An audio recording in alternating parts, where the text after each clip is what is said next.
Hey, good morning, everyone. Welcome to Monday. Welcome to a beautiful Monday in May. A few anecdotal stories this week on the inflation theme. You look at your own life.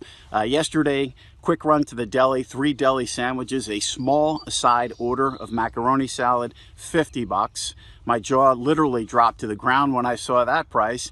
And then last night, out with a small group of friends, all vaccinated at this point, just sharing stories. The inflation story clearly came up, not my doing. But having said that, there is an awareness. People realize they're paying really up the wazoo at this point for different things that normally would not cost what they cost right now. So the anecdotal evidence in front of all of us is very, very strong.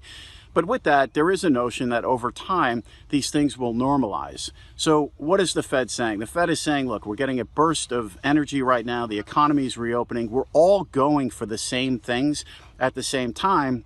And we do have supply challenges in terms of meeting that demand. The natural evolution of that is a rise in prices, which is what we're seeing. And then you look to the labor side of the market, you look at this news from McDonald's, and they're saying, look, we're having trouble bringing people back to work. So the natural evolution of that, and that's where we really think the Fed is going to be focused, is on the employment side, on the labor side, on the wage side. Can demand and supply meet each other? On the labor side, last month we did see a hiccup in terms of that number. What will those numbers look like in the coming months? We do think that's a critical part of the equation here as we talk about inflation, as we talk about supply side issues.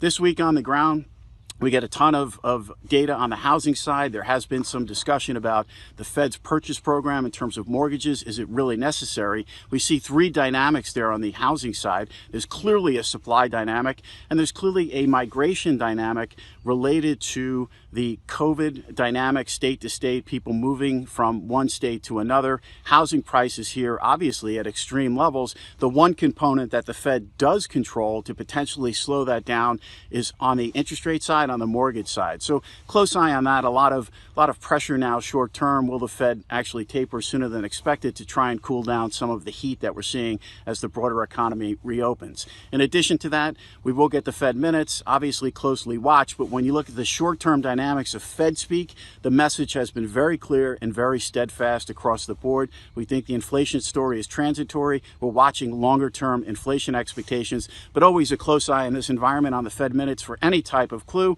And then we'll get 20-year paper, 27 billion, 20-year treasuries a little bit later in the week. Wishing everyone a fantastic week. I'm Greg Faranello, head of U.S. rates for AmeriVet Securities.